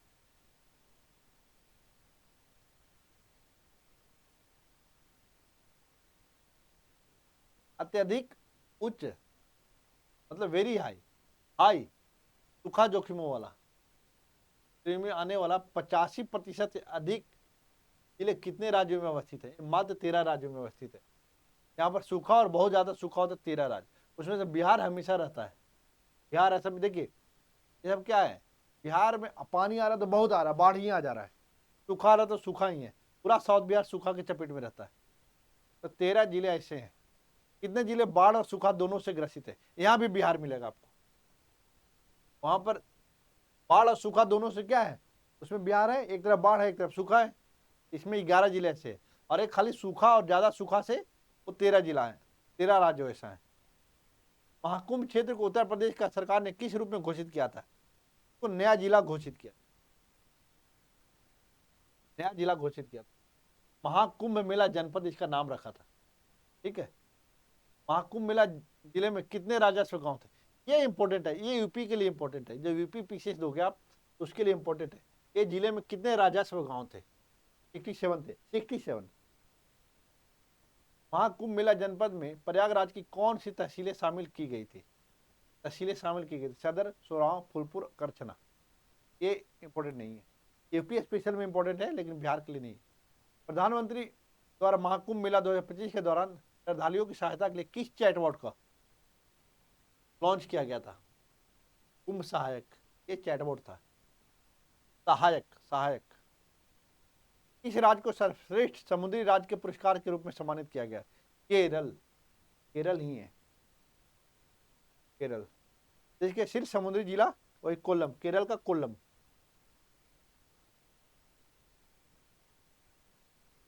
सर्वश्रेष्ठ अंतरदेशीय मत्स्य पालन राज्य पुरस्कार किस राज्य को दिया गया, देखिए अंतरदेशीय है मत्स्य पालन राज्य, ये तेलंगाना है, ध्यान रखिएगा। छत्तीसगढ़ के किस जिले को सर्वश्रेष्ठ अंतरदेशीय मत्स्य पालन जिला घोषित किया गया, छत्तीसगढ़ का सिर्फ पूछ रहा है, सिर्फ छत्तीसगढ़ का पूछेगा तो उत्तर बस्तर, कांकेर। मुख्यमंत्री योगी आदित्यनाथ द्वारा उद्घाटित प्रयागराज में महाकुंभ के नए बहुरंगी लोगो, लोगो नहीं है, ये लोगो है। लोगो में क्या क्या था, पौराणिक समुद्र मंथन था, उसमें एक अमृत कलश था, अमृत कलश को दर्शाया गया था। साथ ही साथ क्या था उसमें, एक अक्षय वट वृक्ष था, एक मंदिर था, और एक क्या था, कलश था, एक हनुमान जी की तस्वीर थी। इतना चीजों को आपको याद रखना पड़ेगा। पौराणिक समुद्र मंथन हुआ था, उसमें से एक अमृत कलश निकला था, वहां पर एक अक्षय वट वृक्ष भी है, एक मंदिर है वहां पर, और हनुमान जी का एक तस्वीर उसमें लगा। कहा समग्र आयुर्वेद के लिए अनुसंधान की प्रगति और वैश्विक अवसर शीर्षक से पहले अंतर्राष्ट्रीय सम्मेलन आरोहा 2024 आयोजन किया गया। देखिए आयुर्वेद के लिए अनुसंधान की प्रगति और वैश्विक अवसर शीर्षक से अंतर्राष्ट्रीय सम्मेलन आरोहा कहाँ किया गया था, नई दिल्ली में। इस सम्मेलन का आयोजन किसने किया था, देखिए एम्स होता है, यहाँ आयुर्वेद वाला संस्थान है, जैसे एम्स अपने अपने लेवल पर है, वैसे ही आयुर्वेद का एक टॉप है, इसने ही आयोजन किया था, अखिल भारतीय आयुर्वेद संस्थान।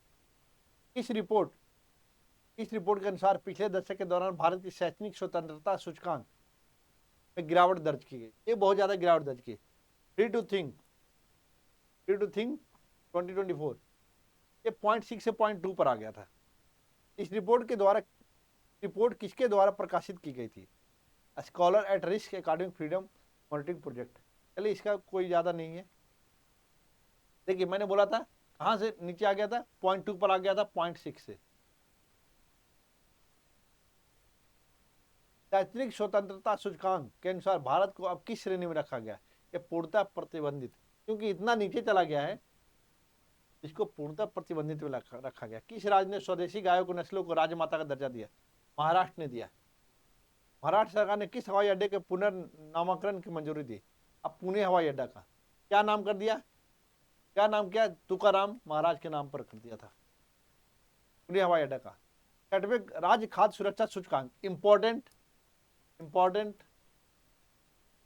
6वें खाद्य सुरक्षा सूचकांक इंडेक्स में शीर्ष 4 स्थान किसको मिला था, केरल, तमिलनाडु। अब देखिए केरल तमिलनाडु तो ये जो ऐसे पढ़ रहे हैं तो ये दोनों तो यहीं पर आ गए, केरल तमिलनाडु 1-2 पर आ गए। एक गुजरात दम कोने पे पकड़ लीजिए, वेस्टर्न, और जम्मू कश्मीर नॉर्थ में। तो अगर इसको ऐसे बना रहे हैं, ये वाला पोर्शन है, एक ये पोर्शन है, ये पोर्शन है, ये चारों हमारा टॉप 4 हो गया। केंद्र सरकार ने किस केंद्र शासित प्रदेश की राजधानी का पुनर्नामकरण करने का निर्णय लिया, भाई कर लिया था नवा निकोबार का, इसकी राजधानी का पोर्ट ब्लेयर का नाम अब क्या कर दिया, श्री विजयपुरम। ये पुराना क्वेश्चन है लेकिन अभी भी आ सकता है। ने उत्तर प्रदेश में सैनिक स्कूल का उद्घाटन किया था, जगदीप धनखड़ ने किया था, कहाँ किया था, गोरखपुर में किया था, ध्यान रखना है, गोरखपुर में किया था। और वैदिक 3D संग्रहालय बनाने का निर्णय लिया गया था योगी आदित्यनाथ द्वारा संपूर्णानंद संस्कृत विश्वविद्यालय वाराणसी में, 3D वैदिक 3D संग्रहालय। उत्तर प्रदेश मंत्रिमंडल द्वारा डिजिटल मीडिया संबंधित किस नीति को मंजूरी प्रदान की गई, ये अक्सर यूपी के जो क्वेश्चन देखेंगे में नीतियों से रिलेटेड ईयर पूछते हैं। तो उत्तर प्रदेश डिजिटल मीडिया नीति कब आया है? 2024 में आया। उत्तर प्रदेश राज्य पिछड़ा वर्ग आयोग का अध्यक्ष किसे नियुक्त किया गया है? राजेश वर्मा को नियुक्त किया गया था। बिहार खेल विश्वविद्यालय और राज्य खेल अकादमी का उद्घाटन किया गया राजगीर नालंदा में। यहीं पर खेलो इंडिया गेम हुआ था। कई जगह पर खेलो इंडिया गेम तो ऐसे राजगीर, पटना, बेगूसराय, भागलपुर सारी जगह पर हुआ था। केंद्र सरकार ने केंद्र शासित प्रदेश लद्दाख में कितने नए जिले की घोषणा की थी? 5 जिला किया। जास्कर, द्रास, साम, नुब्रा, चांगथांग। जास्कर, द्रास, साम, नुब्रा और चांगथांग, ये याद रख लीजिएगा। और टोटल पहले 2 थे, तो अब हो गया 5 प्लस, अब 7 हो गया। पीएम नरेंद्र मोदी की अध्यक्षता में कारगिल मंत्रिमंडल ने किस योजना को मंजूरी दी? प्रधानमंत्री आवास योजना शहरी। देखिए, जो आवास योजना था 2015 में पहले हुआ था और 16 में फिर रूरल वाला हुआ था, याद रखिएगा। अच्छा, यहां दिया हुआ है शहरी योजना कब शुरू हुआ था? जून 2015 में। आपदा जोखिम प्रबंधन के लिए बीमा समाधान को कार्यान्वित करने वाला देश का पहला राज्य कौन है? देखो, बीमा समाधान करने वाला इसके लिए आपदा जोखिम प्रबंधन के लिए नागालैंड। ये इंपॉर्टेंट है, इंपॉर्टेंट है भाई, बहुत इंपॉर्टेंट है, इसको करिएगा, अच्छे से देखना है आपको। 3 नए आपराधिक कानूनों को सुचारू रूप से कार्यान्वयन को करने हेतु कौन सा 4 ऐप शुरू किया गया? अब देखिए, यहां से समझ लीजिए, अगर हम ई देख लें, इससे 2 शुरू है। क्या है? एक साक्ष्य है, ई साक्ष्य और ई समन। एक न्याय से, देखिए अब न्याय है, क्या है? इस तरह का 2 न्याय दे रहा है, न्याय सेतु, न्याय श्रुति। यही 4 तरह का क्या है लॉन्च किया गया ऐप पीएनएस के लिए। पीएनएस के लिए 4 ऐप हैं।